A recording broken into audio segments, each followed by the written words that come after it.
मुझे मौसी ने मारा।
आज ध्यान रखना। कहने लगे हैं बेटा यदि वो पिता है तो वो है परम पिता परमात्मा। वो तेरा ही नहीं बल्कि सारे संसार का पिता है। आज ध्रुव जी कहने लगे माँ वो कैसे मिलेंगे? बोले तपस्या करनी पड़ेगी। ध्रुव जी तपस्या के लिए तैयार हो जाते और कहने लगे माँ मुझे हम तपस्या करने के लिए जाएंगे। मैया ने बहुत रोका बेटा अभी तो छोटा है तपस्या करने के योग्य नहीं है। इधर ज्यादा कहा तो मैया ने आज्ञा दी है। जैसे ही ध्रुव जी चले हैं तो जैसे ही महाराज ने सुना कहा कि जा मंत्री कह दो जाकर के मेरा बेटा कहीं भजन अजन करने के लिए नहीं जाएगा, उसे मैं आधा शासन दे रहा हूँ लेकिन भगवान का भजन न करने के लिए जाए। मंत्री ने जब खबर पहुंचाई तो ध्रुव जी कहने लगे बाजी प्रभु जब मैं कदम चला तो मुझे आधा शासन में रहा है, जब मैं भगवान को पालूंगा न जाने कितना मिलेगा। इधर मंत्री फिर पहुंचा कहने लगे राजा ऐसा कहो उससे कह दो जाकर के मैं उसे पूरा शासन दे रहा हूँ लेकिन भगवान का भजन करने के लिए नहीं जाए। ध्रुव जी ने फिर लौटा दिया चले हैं। अब इधर बाबा देव ऋषि नारद थे। जैसे ध्रुव को देखा कहने लगे बाबा देव ऋषि नारद कौन हो, हमारा क्या नाम है? बोले हमारा नाम ध्रुव है। क्या करने के लिए आए हो? भगवान की तपस्या। भगवान की तपस्या करने। अरे भगवान के तो दर्शन देवताओं को भी दुर्लभ है, तुम्हें कैसे हो जाएंगे? इधर ध्रुव कहने लगे सुनो मैं भगवान को पाने के लिए आऊँ। नारद कहने लगे बेटा रुक जाओ, चले जाओ घर, वापस लौट जाओ, तेरी मैया रो रो करके मर जाएगी, चले जाओ, कहीं शेर चीता खा जाएगा। ध्रुव जी कहने लगे हमें खा लिए तो मैं ना खाए।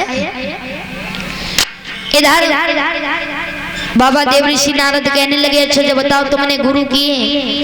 बोले गुरु ऐसा करो तुम ही गुरु बन जाओ। बोले जो बोले सोई गुंदी कौन है? अब गुरु भी बन गए और एक मंत्र दिया है। बोले सुनो हम तुम्हें 12 मंत्र देते हैं। ओम नमो भगवते वासुदेवाय नमः। इस मंत्र का जाप करना तुम्हें भगवान अवश्य प्राप्त हो जाएंगे। इस इसी मंत्र का बाबा देव ऋषि नारद ने ध्रुव जी के लिए एक परम कोटि का निर्माण किया। उसमें बैठ करके ध्रुव जी ने भगवान की तपस्या की, इसी मंत्र का जाप किया। ओम नमो भगवते वासुदेवाय नमः।